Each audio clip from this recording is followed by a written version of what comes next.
각이 살아있는 시사평론 시사정각 시작합니다. 오늘도 각이 서는 두 분 모셨습니다. 성치훈 더불어민주당 부대변인, 송영훈 전 국민의힘 대변인 두 분 나오셨습니다. 어서 오세요. 네, 갈수록 심각한 선관위의 부실투표 논란에 김민석 총리가 이렇게 얘기를 했습니다. 들어보시죠. 선관위가 아직도 사태의 심각성을 제대로 인식하지 못하고 있는 것 같습니다. 이러려면 선관위를 차라리 해체하는 게 낫지 않나? 선관위가 이런 식이라면 해체돼야 된다. 라는 국민들의 목소리가 틀린 것이 없습니다. 네, 파면 팔수록 얼마나 부실했는지가 드러나다 보니까 김민석 총리가 오늘은 해체라는 단어를 꺼내 들었습니다. 성치훈 대변인님, 네. 뭐 정말 해체하자는 얘기일까요? 아니면 정말 해체 수준의 강도 높은 대책을 마련하겠다는 얘기일까요? 그러니까 거의 해산을 시키고 새로 구성을 해야 되지 않겠냐라는 문제의식이 있는 것 같습니다. 예. 사실 6월 3일에 투표용지 부족이라는 정말 충격적인 사건이 있었는데 아까 총리께서 말씀하신 것처럼 선관위가 이 문제를 심각하게 바라보지 않는 것 같아요. 본인들은 이른바 신의 직장이라 불리는 곳이었고 정말 뭐 글쎄요, 업무 강도에 대해서는 제가 경험한 사람이 아니기 때문에 쉽게 평가하기는 어렵겠습니다만 업무 강도도 높지 않고 그러면서도 안락한 곳에서 너무 편하게 지내다 보니까 이런 그 결과가 나오지 않았느냐라는 비판이 끊이지 않는 거잖아요. 사실 선관위에 대한 비판은 선관위가 워낙에 독립적인 기구로 운영이 돼야 된다라는 그 방패막이 하나로 정치권이나 이런 정부의 개입을 전혀 허용하지 않았었거든요. 그런 것들이 지금 오늘날의 이 사태까지 이르렀고 지금 사실 지금 더 문제는 지금 선관위에 드러난 부실이 이게 다가 아닐 것 같다라는 게 국민들의 일반적인 생각이잖아요. 그렇죠. 계속 파면 팔수록 아마 국정조사 특검을 하면은 지금 우리가 느낀 충격보다 더 충격적인 것들이 더 드러날 수도 있는 상황입니다. 그렇기 때문에 그래서 총리께서 아마 국민들이 말하는 선관위 해체하라, 선관위 필요 없다라고 말하는 게 사실상 우리가 그냥 쉽게 농담처럼 흘릴 일이 아니라 정말 해체에 가까운 개혁을 해야 국민들께서 겨우겨우 아마 선관위라는 조직을 다시 받아들이지 않을까라는 그런 우려 섞인 말씀을 하신 것 같습니다. 대한민국이 선거 하나도 제대로 못 치르는 나라냐, 분노가 커져서일까요? 지금 이재명 대통령 국정 지지율도 하락세를 기록하고 있습니다. 오늘 나온 갤럽 여론조사 보도록 하겠습니다. 대통령 직무수행 평가가 57%, 긍정이 지금 3주 사이에 7%포인트 떨어졌습니다. 왜 떨어졌느냐, 그 이유도 물어봤는데요. 긍정평가 이유는 이제 경제 민생이 가장 높았고요. 부정평가 이유를 좀 주목해서 보시죠.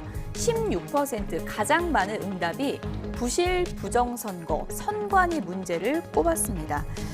이번에 선관위 부실 사태가 이제 정부를 향한 비판으로 좀 향하는 거 아닌가, 이런 분석이 가능할 것 같은데요. 그렇게 되기가 쉬워요. 왜냐하면은 조금 전에 김민석 총리의 코멘트도 보면은 선관위의 해체를 면할 수 없다는 취지의 발언인데 사실은 그 말 자체는 우리 국민들께서 많이 동의하시겠지만 그것을 이재명 정부의 국무총리가 말할 수 있는가, 그런 계제가 되는지는 조금 다른 문제입니다. 왜냐하면은 자, 지금 중앙선관위원장, 선관위 사무총장이 사퇴하면서 누가 선관위원장 직무대행을 하고 있습니까? 위철환 중앙선관위 상임위원이죠. 이분은 이재명 대통령이 지명을 했고 이재명 대통령의 사법연수원 동기입니다. 그런데 지금까지 나온 언론 보도를 보면은 이 투표용지 인쇄 축소 사무총장 전결로 했다는 거 아닙니까? 그러면은 선관위원들에게 보고도 안 됐다는 거예요.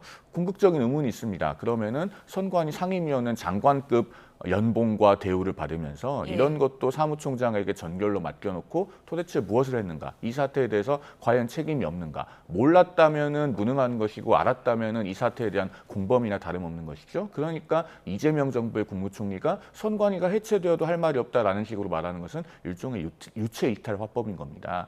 여야가 이 문제는 철저하게 선관위 해체 수준의 대개혁에 임하겠습니다만 적어도 최소한의 염치는 갖고 이야기를 해야 되지 않을까 하는 생각이 듭니다. 50%대로 떨어진 지지율, 사실 뭐 선관위가 청와대가 관리하는 조직도 아닙니다만은 이런 사태가 불거지다 보니까 굉장히 좀 당혹스러움도 있고 조금은 좀 억울함도 있을 것 같아요. 어떻게 보십니까? 그렇죠. 뭐 모든 일, 지금 이재명 정부에서 일어나는 모든 일은 이재명 정부의 책임이죠. 그렇기 때문에 그런 책임감을 갖고 이 사태를 바라봐야 된다고 생각을 하고요. 국민들께서도 아실 겁니다. 지금 이 사건이 터진 지 이제 한 10일 지났잖아요. 10일도 아직 채 되지 않았는데 그런 상황 속에서 뭐 대통령 대통령이 임명한 선관위원 이 사람도 책임이 큰 거 아니냐 뭐 이런 것 때문에 지금 국정 지지율의 부정적 평가로 반영된 거라고는 저희 보지는 않고요.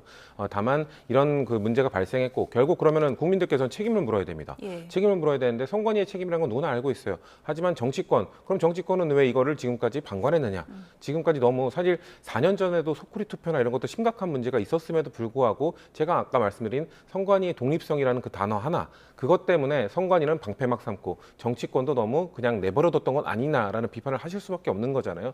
그럴 때는 그러면은 자, 정치권에 대한 비판, 그럼 누구를 책임을 물을 것이냐? 당연히 지금 이전 정부에는 보수 정부도 있었고 보수가 다수당을 했던 적도 있었죠. 하지만 지금 국민들이 바라보실 때는 민주당 정부이고 또 민주당이 다수당이고 그러니까 민주당이 정치권에서 더 큰 책임을 갖고 있는 것 아니냐라는 그런 것 때문에 이렇게 좀 부정적 평가가 많이 급등한 걸로 보여지는데요. 예. 이거를 사건을 어떻게 수습하고 국민들의 신뢰를 회복하는 단체로 어떻게 만들 것인지에 대한 그 리드를 어떻게 하는지를 보고 국민들께서 또 판단해 주실 거라 믿기 때문에 이런 거에 좀 또 일희일비하지 않고 어떻게 우리가 이런 것들을 제대로 바로 세울 수 있는지를 고민해야 될 시기라고 보고 있습니다. 워낙에 이제 국민적 분노가 크다 보니까 김민석 총리가 이제 해체라는 단어까지 꺼내든 상황인데요. 투표지 부족 사태를 비꼬는 기습 퍼포먼스가 중앙선관위 앞에서 펼쳐지기도 했습니다. 어떤 현수막인지 같이 보실까요? 네, 공익광고 전문가 이재석 씨가 어제 과천 중앙선거관리위원회 앞에서 투표용지 부족 사태를 풍자하는 기습 퍼포먼스를 펼쳤습니다. 선관위의 대표 캐치프레이즈 민주주의의 꽃은 선거입니다를 비틀어서 민주주의의 꽃은 매진입니다 이라는 현수막을 선관위 앞에 내건 겁니다. 또 당신의 소중한 0표라고 적힌 투표함에 손을 뻗는 포스터도 이렇게 펼쳐들었는데요. 포스터 속에 손이 투표함을 향해 뻗어 있지만 정작 손에는 투표용지가 없죠. 중앙선관위 관계자는 즉각 퍼포먼스를 제지하고 현수막을 뗐는데요. 이 풍자 문구를 보고 공감하는 분들 많으실 겁니다.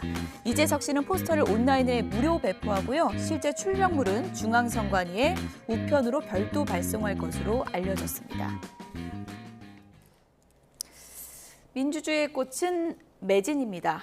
이거 정말 우프다 이렇게 표현할 수 있겠죠? 선관위가요. 예. 지금 국민들의 회초리를 맞아야 되지 않습니까? 종아리를 걷고 스스로 맞겠다고 해야 될 상황인데 오히려 회초리를 빼앗는 상황인 거예요. 여기서 눈여겨봐야 될 것은 지금 이 전대미문의 부실선거 사태가 발생한 지 아직 10일이 채 안 됐습니다. 예. 그렇기 때문에 국민들의 비난 여론이 가장 거셀 때인데도 선관위가 자신들에 대한 풍자조차 받아들이지 못하는 거예요. 그러면은 시간이 가면 갈수록 이제 선관위의 개혁에 대한 저항은 더 본격화될 겁니다. 2023년에 그 대규모 채용 비리 사태가 드러났을 때도 예. 감사원이 직무감찰 실시하겠다고 하니까 중앙선관위는 결국은 권한쟁의 심판까지 헌법재판소에 내지 않았습니까? 그러니까 지금 우리 정치권이 이 선관위 대개혁의 골든타임을 놓쳐서는 안 됩니다. 조금만 선관위 개혁에 대해서 미적거리고 시간이 지나면은 아마 굉장히 조직적이고 집요한 개혁에 대한 반발이 일어날 것입니다. 지금 우리 정치권에서 당장 실현이 불가능한 전면 재선거 같은 주장에 몰두하기보다는 하나하나 빨리 법안을 발의하고 통과시키고 실행이 되도록 해서 이 선관위 대개혁이 이루어지도록 하는 것에 집중하는 것이 필요하다라는 말씀을 꼭 좀 드려야 되겠습니다. 네, 파도 계속 나오는 부실 선거 관리. 이번에는 경기 교육감 선거에서 더 황당한 일이 벌어졌습니다. 후보자별 개표 결과 입력을 아예 잘못했는데요. 그래픽 보시죠. 네, 성남시 금광이동 제3투표소 결과를 보시겠습니다. 안민석 후보의 득표수를 임태희 후보로, 반대로 임태희 후보가 얻은 표는 안민석 후보가 얻은 표로 입력했다가 나중에 뒤바꿨다고 합니다. 이번엔 광주시 초월읍 제2투표소를 볼까요? 여긴 더 심합니다. 아예 제9투표소를 제2투표소로 잘못 입력했고요. 이후에 바로잡긴 했지만 정작 기존에 잘못 입력된 부분을 수정하지 않아서 오류가 발생하기도 했습니다.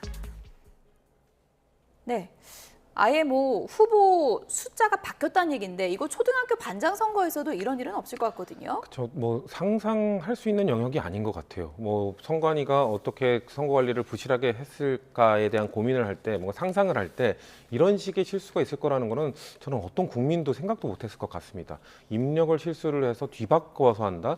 이런 거를 크로스 체크할 수 있는 시스템도 갖춰지지 않았다? 저는 더 걱정되는 것은 저런 단면적인 부분을 보고 국민들께서 아 그럼 전체 다 다른 투표나 다른 것들은 제대로 입력이 된 게 맞아?라는 예. 의구심을 키울 수밖에 없는 거잖아요. 여기서 한 단계 더 나가서 또 걱정이 되는 것은 이제 또 부정선거론자들이 저거를 빌미로 아마 저거를 근거로 해서 더 본인들의 목소리를 키워갈 것이라는 겁니다. 아마 국민들께서는 지금까지 부정선거론자들의 얘기를 그냥 그 터무니없는 주장이라고 얘기를 느끼셨을 가능성이 좀 매우 높겠습니다만 저런 결과가 하나하나 나올 때마다 국민들은 이건 진짜 문제 있는 것 아니야? 저런 거를 방지할 수 있는 시스템이나 매뉴얼이 안 갖춰져 있다고 상당히 놀라셨을 것 같아요. 그렇기 때문에 우리가 이 선관위를 아까 말씀드릴 때 인적 쇄신이나 이런 것도 말씀을 드렸습니다만 예. 대변인께서 말씀하신 것처럼 이거 전체적인 구조를 정말 할 수 있는 마지막 기회거든요. 이거를 놓치게 되면 만약에 이 개혁 타이밍을 넘어간 다음에 국민들께서 또다시 이런 실수를 만약에 접하게 된다? 그러면 대한민국에서 선거를 정상적으로 치르기가 어려워질 수도 있다고 생각합니다. 그렇기 때문에 이 문제에 대해서는 정말 심각하게 받아들여야 되고 마지막으로 하나 더 지적하면 선관위는 이 문제의 심각성을 여전히 모르고 있습니다. 이 사태가 발생했을 때 후보자들에게도 알리지도 않았고 주권자들에게 또 알리지 않았다는 거잖아요. 예. 이게 심각한 거거든요. 본인들의 실수에 대해서 그냥 덮으려고 하고 그냥 넘어가려고 하고 이런 식으로 덮었던 게 얼마나 많을지 상상하기도 어려운 수준이기 때문에 정말 이번에 과거의 선거까지 최대한 많이 들여다봐서 지금까지 얼마나 많은 실수가 있었고 얼마나 많은 누락이 있었고 얼마나 많은 눈속임이 있었는지를 낱낱이 좀 밝히는 게 필요하다고 생각합니다. 선관위 부실 선거도 문제지만 지방선거 결과를 놓고 여야의 지금 후폭풍이 만만치가 않습니다. 지도부 사퇴론이 불거지고 있는데요. 먼저 국민의힘 분위기 관련 영상으로 보시겠습니다. 첫 지도부 회의에 참석한 정점식 원내대표는 당의 단결을 강조하며 지도부 책임론 대신 신중론에 무게를 실었습니다. 지금 우리에게는 개파를 생각할 여유도 없고 분열을 생각할 여유도 없습니다. 그렇기 때문에 저는 우리 지도부에 정식으로 제안합니다. 우리 모두 사퇴했으면 좋겠습니다. 그 길을 열려면 110명의 의원님들께서 이 투표용지 부족 사태를 어떻게 해결할지에 대한 답을 먼저 주셔야 된다고 생각합니다. 네, 아니 한마디만 더 하겠습니다.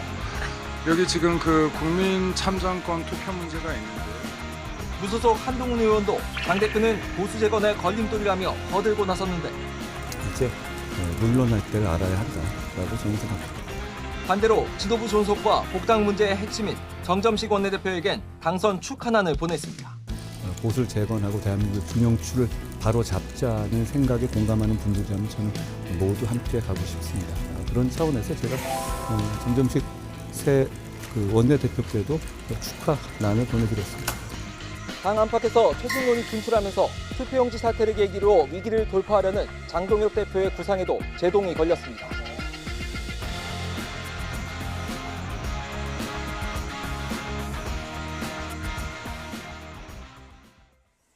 네, 국민의힘의 내부 사정이 복잡한 것 같습니다. 송영우 대변인님, 일단 현실적으로 지도부가 해체되려면 어떻게 됩니까? 최고위원 선출직 5명 중에 4명이 사퇴를 해야 되는 거죠? 네, 국민의힘 현재 당원상으로는 말씀하신 것처럼 5명 중에 4명이 사퇴해야 되는 것이 맞습니다. 그런데 조금 정치적 상상력을 발휘해 볼 필요가 있는 것이 예. 어쨌든 6.3 지방선거를 국민의힘은 패배했습니다. 그러면은 전국 단위 선거에서 패배한 당대표의 운명이라고 하는 것은 월드컵 16강에 가지 못한 국가대표팀 감독과 같습니다. 네. 제가 오해를 피하기 위해서 덧붙이자면 저는 우리 대표팀이 이번 북중미 월드컵에서 꼭 16강 가기를 바랍니다. 예. 그런데 만약에 16강을 못 간 상태에서 감독이 임기가 남아있으니까 내가 내년까지 계속 국가대표팀 감독직을 수행하겠다라고 하면은 축구 팬들이 그것을 용납하지 않죠. 그리고 감독이 계속 버티면은 그 화살이 수석 코치, 그 밖에 코칭 스태프들에게까지 돌아옵니다. 여러분도 그러면은 계속 자리를 지키는 것이 옳다고 생각하느냐. 그리고 축구협회가 그 여론을 감당하지 못하기 때문에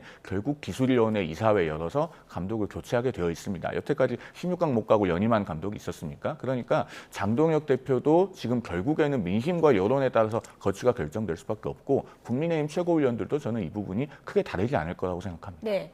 한동훈 의원의 축하난을 받은 정점식 원내대표, 당권파로 분류는 되지만 그래도 민심을 따를 수밖에 없을 것이다, 이런 분석도 많이 나오고 있는데 지금 뭐 정점식 원내대표의 스탠스라고 할까요? 어떻다고 보세요? 오늘 오전 10시에 기자간담회가 있었죠. 예. 거기서 재선거에 관한 질문을 받았습니다. 예. 그런데 장동혁 대표와는 아직까지 재선거 문제에 관해서 논의해보지 않았다라는 코멘트가 있었던 것으로 제가 기억을 하고 예. 그리고 재선거 관련된 법안 발의도 제대로 본인이 보고받지 못했다고 이야기를 했어요. 이런 스탠스는 어떻게 보면은 지금 장동혁 대표가 주장하고 있는 전면 재선거론과는 사뭇 선을 긋는 것입니다. 그런데 장동혁 대표의 거취에 대해서 엄호하고 갈 의사가 대단히 명확하다면은 과연 그렇게 답을 했을까 하는 생각이 드는 것이죠. 그리고 앞서도 말씀드렸지만 민심을 결코 간과할 수 없습니다. 지금 정점식 원내대표의 지역구가 경남 통영고성 아닙니까? 이번에 그 통영고성 중에 고성군수 선거는 이겼지만 통영시장은 내줬어요. 그렇군요. 이런 상황을 결코 무시할 수 없을 거라고 생각합니다. 앞으로 의원총회 같은 것을 통해서 당내의 중지를 모으는 과정이 저는 있을 수밖에 없다고 생각하고 그 과정을 통해서 순리에 따라서 거취가 결정되지 않을까 하고 예상해 봅니다. 초재선 의원 25명도 장동혁 대표 사퇴를 요구했고 의원총회를 열어야 된다고 주장한 상황인데 장동혁 대표가 뭐 버티기에 지금 굳건히 들어간 상황이잖아요. 언제까지 이렇게 좀 버틸 수 있을까요? 일단 임기는 내년 8월까지죠. 그렇기 때문에 저는 일단 올해까지는 최대한 버티지 않을까라는 생각이 있고요.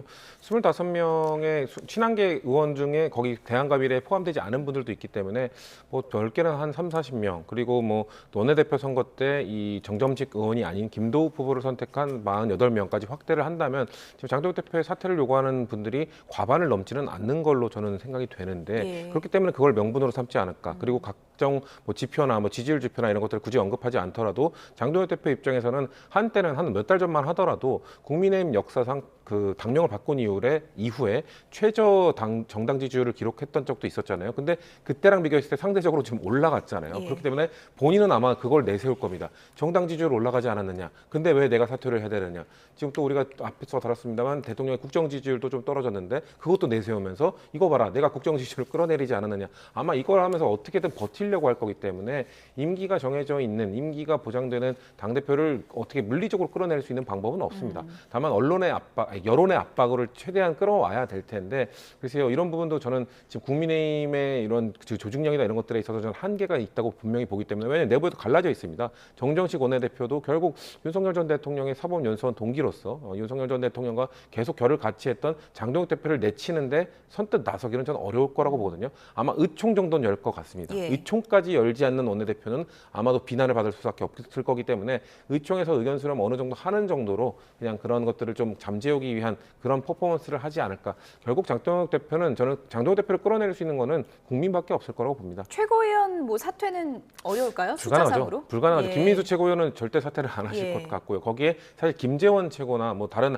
한 분이 더 사퇴를 해야 되는 건데 그럴 가능성은 매우 낮기 때문에 결국 정당 지지율이나 이런 국민들의 여론이 장동혁 지도부에 대한 비난 수위를 아주 더 높였을 때 그때 압박이 더 커질 수 있는 유일한 길이라고 보기 때문에 저는 안 하고 버틸 것 같습니다. 송영우 대표님 저거 좀 봐주세요. 저분들 중에 지금 뭐 우재준 최고위원은 친한계로 분류가 되는 지금 최고위원이고 나머지 분들이 좀 흔들릴 가능성은 전혀 없는 겁니까? 화면 구성의 순서가 참 절묘한데요. 가장 오른쪽에 계신 분부터 왼쪽으로 가는 순서대로 사퇴할 가능성이 낮아지는 순서입니다. 저희가 우연히 저렇게 했지만 굉장히 잘 만든 그래픽이네요. 그렇게 된 셈인데요. 그런데 결국 저런 부분도 민심이 결정합니다. 앞서 제가 그 국가대표팀 축구 감독의 비유를 했습니다마는 만약에 16강 탈락했는데도 감독이 억지로 연임을 한다. 그렇게 되면 그 다음 A매치 때 상암 월드컵 경기장에 관중들이 모이질 않습니다. 그러면 그런 상황이 장기화됐을 때 축구협회가 감독 교체하지 않고 버틸 수 있겠습니까? 마찬가지라고 생각합니다.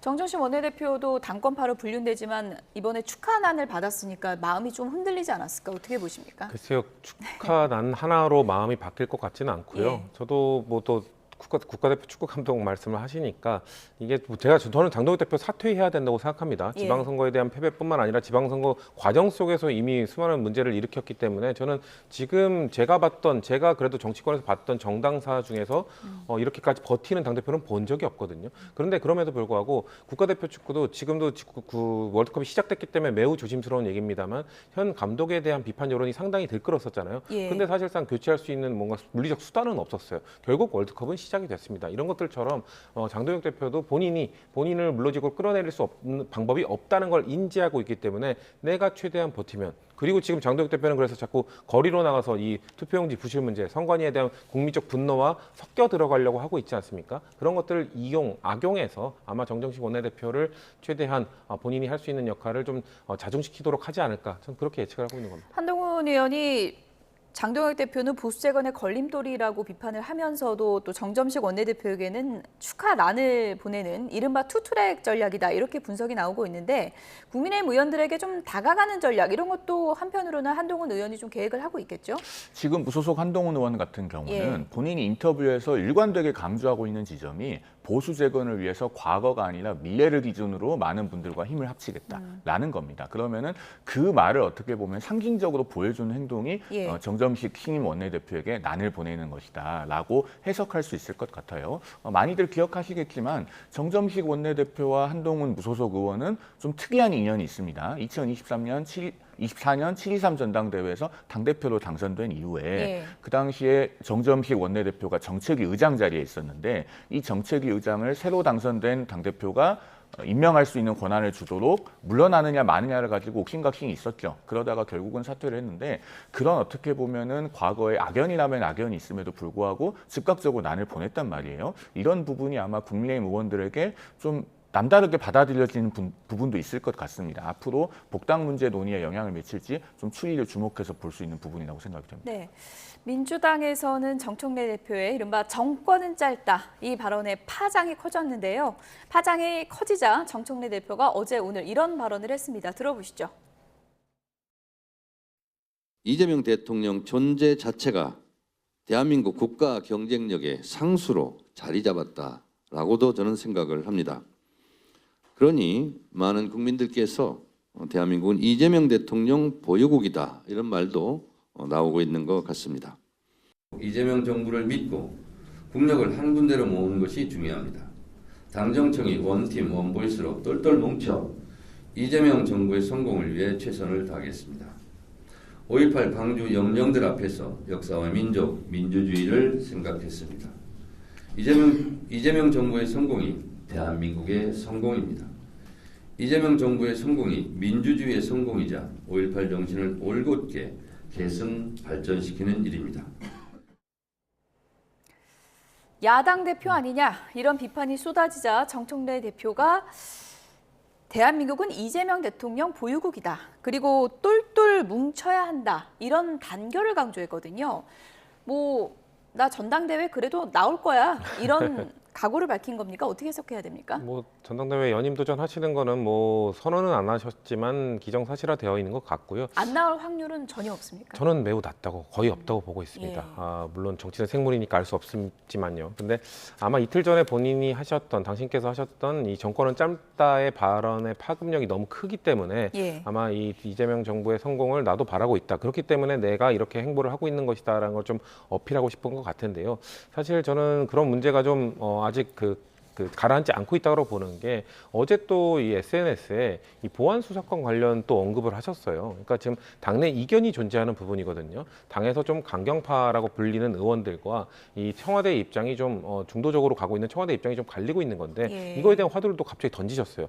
이게 늘 지난 과거에도 대통령이 순방 가셨을 때 이런 당내 이견이 있는 이 화두를 던짐으로써 대통령의 순방이 묻히게 되는 이런 것들에 대해서 사실 대통령을 지지하는 분들이 좀 강하게 비판을 했던 것이었거든요. 근데 이번에도 좀 이번 순방에도 또 어김없이 또 이런 논쟁적 이슈를 아젠다를 던짐으로써 아마 대통령을 지지하는 강성한 분들은 아마 또 이거 대통령의 순방이 묻히는 것 아니냐고 많은 걱정들을 하실 것 같습니다. 사실 아까 우리가 앞서 다룬 것처럼 대통령의 지지율이나 이런 부분에 있을 때 예. 뭔가 순방이나 이런 외교적 성과를 좀 갖고 오면은 그게 회복되는 이런 패턴들을 우리 정부뿐만 아니라 보수 정부에서 보여왔었거든요. 이런 타이밍에 또 당내 갈등이 좀 불거질 수 있는 문제를 당대표께서 좀 제대로 컨트롤하지 못한다면은 당원들의 비판이 클 겁니다. 아직 순방 아직 안 돌아오셨거든요. 그렇기 때문에 좀 남은 기간 동안 본인의 발언을 좀 수습하기 위한 노력들을 좀 하셔야 되지 않을까 좀 걱정스러운 마음으로 좀 조언을 드립니다. 네, 이런 상황에서 광주에 갔다. 그것도 의미가 있을 것 같아요.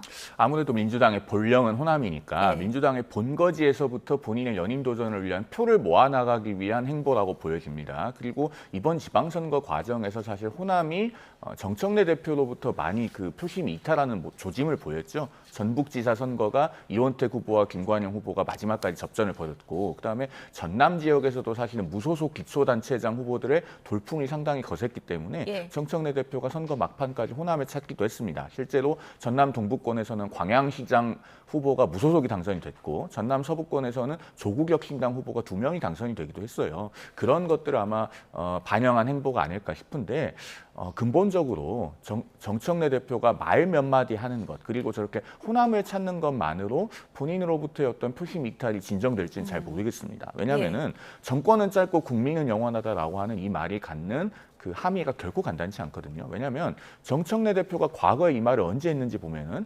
2025년 4월 4일 윤석열 전 대통령 탄핵 심판 선고일에 이 말을 했고 더 거슬러 올라가 보면 2015년 12월 16일에 당시 박근혜 전 대통령에 대한 촛불 집회 전국에도 이 말을 했습니다. 그러면은 환원해 보면은 현직 대통령인 이재명 대통령도 탄핵될 수 있다는 얘기를 에둘러서 한 것처럼 들리기도 해요. 여당 대표가 하기는 거의 불가능한 발언에 가깝기 때문에 진화가 쉽지 않을 것이고 그러면은 이번 전당대회에서 정말 명청대전이라고 하는 것은 상상할 수 있는 것 이상으로 격화될 것이다. 이것이 지금 가시권에 들어왔다라고 보여집니다. 네.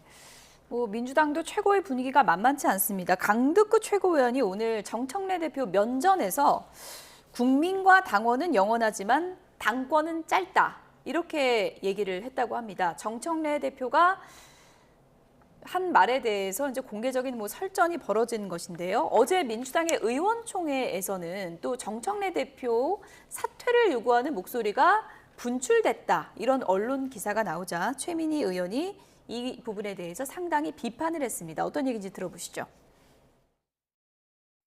그런데 언론 보도 보니까 이제 특히 이제 비공개 의총에서 정청래 대표를 향해서 좀 그만두라. 분출했다 이렇게. 그래서 제가 페북에 2명이 얘기했다 관련해서 그게 분출이냐. 대패라는 표현을 쓰셨어요. 저희가 수치로 봤을 때 12대 4니까 형식적으로 수치상으로 민주당이 승리한 건 맞죠. 그런데 너무 허탈한 거예요. 이렇게 말하기엔. 박지원 전 대표께서는 억울해도 정청래 대표를 사퇴하라고 말씀하시고 우상호 당선인은 어쨌든 이긴 거다. 서울을 이제 탈환 못해서 우리가 이제 안 좋지만 정청래 대표가 승리한 대표가 왜 책임을 지냐 이렇게 상반된 얘기가 나왔어요. 근데 그 얘기가 다 나올 수 있는 상황이라는 상황 자체가. 네, 비공개 의총에서 정청래 사퇴 압박이 분출했다. 이런 기사는 잘못된 거다. 고작 2명이었다. 이 얘기거든요. 어떻게 들으셨어요? 근데 그 발언 수위가 강한 게 있고 지금 모르겠습니다. 당내 구성원들 중에 몇 퍼센트 정도가 그런 의견에 공감하는지는 모르겠습니다만 적어도 2명 이상의 2명이라고 그냥 치부할 수 없는 많은 숫자들이 이번 선거 결과에 대해서 좀 아쉬운 마음 또 지도부에 대한 비판적 의식을 갖고 있는 건 확실하거든요. 분출이라는 단어를 정정 안 해도 됩니까? 저는 글쎄요. 분출 그분들의 입을 통해서 다른 목소리들이 함께 나온 거라면 분출이라는 표현을 쓸 수도 있지 않을까라는 생각이 있어요. 그렇기 때문에 지도부는 저런 의견이 나오면 그냥 겸허히 수용하면 됩니다. 그리고 글쎄요. 이걸 또 국민의힘과 비교했을 때 상대적으로 다행이라고 해야 될까요? 저희는 이제 전당대회가 그래도 열리잖아요. 정해져 있는 전당대회가 있습니다. 그렇기 때문에 이거에 대한 심판이나 당원들의 선택은 전당대회를 통해서 이루어질 겁니다. 그리고 아마 이 지방선거에 대한 책임에 의해서 정청래 대표를 사과하라는 목소리도 사퇴하라는 목소리도 있겠습니다만 그게 아니라 연임을 도전하려면 빨리 내려놔야 된다. 그러니까 사퇴해야 된다라는 목소리도 있는 것이거든요. 왜냐하면 이재명 대통령이 당대표 시절에 연임 도전할 때 그때도 한 2달 정도 빠르게 좀 사퇴를 했습니다. 왜냐하면 당대표직을 유지하면 유지할수록 선거 기간이 가까워올수록 전당대회가 가까울수록 당대표의 권한이 사실상 이거 관리 감독해야 되는 그 기능을 이건 이해 충돌되는 건 아니야라는 비판이 있을 수밖에 없거든요. 그렇기 때문에 정청래 대표 입장에서도 그래서 연임 도전을 정말 확실히 하시려면 빨리 사퇴를 하시라라는 목소리도 섞여 있는 것이기 때문에 이런 것들을 종합적으로 고려해서 사퇴 시기를 아마도 연임을 하시게 된다면 고려하고 계시지 않을까라는 생각을 하고 있습니다. 최재성 전 정무수석은 오늘 언론 인터뷰에서 이런 얘기를 했습니다. 소위 명청대전을 감수하고 파열음을 내면서 대표 선거에 나간다면 무엇을 얻을 수 있겠냐 이렇게 비판을 했고요. 환송길에 정청래 대표를 부르지 않은 건 패싱이 아니고 블로킹을 친 거다. 아예 벽을 쳐버렸다. 이렇게 분석을 했습니다. 그런데 국민들 보는 앞에서 여권이 대통령과 여당 대표를 중심으로 너무 볼성사납게 싸우는 건 아닙니까? 왜 싸우는지 국민들께서는 사실 이해를 못하고 계세요. 본질적인 부분에서 정말 의견이 달라서 싸우는 겁니까? 지금 이번 지방선거에서 중도와 중도보수를 마지막에 대거 투표장에 나오게 만든 핵심 원인이 뭡니까? 그 공소 취소 시도잖아요. 그런데 이재명 대통령은 여전히 이 선거 결과를 특히 서울에서 받아들고도 공소 취소에 관한 뜻을 굽히지 않고 있습니다. 예. 그런 부분이 이번 취임 1주년 기자회견에서도 여실히 드러났죠. 그다음에 정청래 대표가 그 공소 취소에 대해서 반대해서 지금 저는 파열음이 있는 겁니까? 민주당 의원들이 공소 취소할 수 있도록 그 빌드업으로서 특검법까지 발의해주지 않았습니까? 그러면은 이것은 본질적인 부분에 관한 의견 충돌이 아니고 그야말로 권력 다툼을 하고 있는 겁니다. 제가 오늘 축구에 관해서 여러 번 비유했는데 축구협회 회장이 국가대표팀 감독을 나가라고 하면서 이것은 국가대표팀 성적이 좋고 나빠서가 본질적인 이유인 것이 예. 아니고 그 감독이 연임을 하면 내가 원하는 선수들 안 뽑아줄까 봐서 나가라고 하는 것이 아닌가. 예. 저는 거기에 비유하는 것이 지금 여당의 상황에 상당히 적합하다는 생각이 듭니다. 성추현 대변인님, 끝으로 이 질문을 좀 드릴게요. 이런 상황에서 만약에 정청래 대표가 연임에 성공을 한다면, 가정을 해보면 어떻게 보십니까? 유난 갈등보다 더 심해질 거라고 보십니까? 그건 알 수 없는데요. 예. 선거 과정에서 아마 저는 그 명분 없는 싸움이라고 하셨지만 결국 노선 투쟁이 이루어질 거라고 보거든요. 이재명 대통령이 추구하고 있는 중도 실용주의, 여기에 맞춰서 당을 조금 중도 쪽으로 옮길 것인가? 아니다. 우리가 야당 때부터 그리고 수십 년 동안 해왔던 강한 진보적 아젠다를 유지해야 된다. 이거를 갖고 싸울 거라고 보기 때문에 예. 선거 결과를 말씀하신 것처럼 정청래 대표가 당선이 된다 하더라도 노선 투쟁에 관한 치열한 논쟁, 거기서 당원들의 목소리가 수렴이 되고 만약에 당선된 사람이 한쪽만 주장하다가 그거를 밀고 갈 거라고 좀 보지는 않거든요. 진 쪽이 주장하던 노선에 대해서도 좀 수렴을 할 거라고 보기 때문에 저는 결국 대통령의 방향에 누가 되든 조금이라도 더 맞춰가기 위한 노력들을 당선자가 할 거라고 봅니다. 그렇기 때문에 대통령과의 갈등이나 이런 것들은 글쎄요, 그렇게 유난 갈등에 비교하기는 좀 어려울 것 같습니다. 네. 대한민국 축구 경기가 한창인 와중에 저희는 오늘 여의도 전국을 한번 집중 분석해봤습니다. 성치훈 더불어민주당 부대변인, 송영훈 전 국민의힘 대변인 두 분이었습니다. 고맙습니다.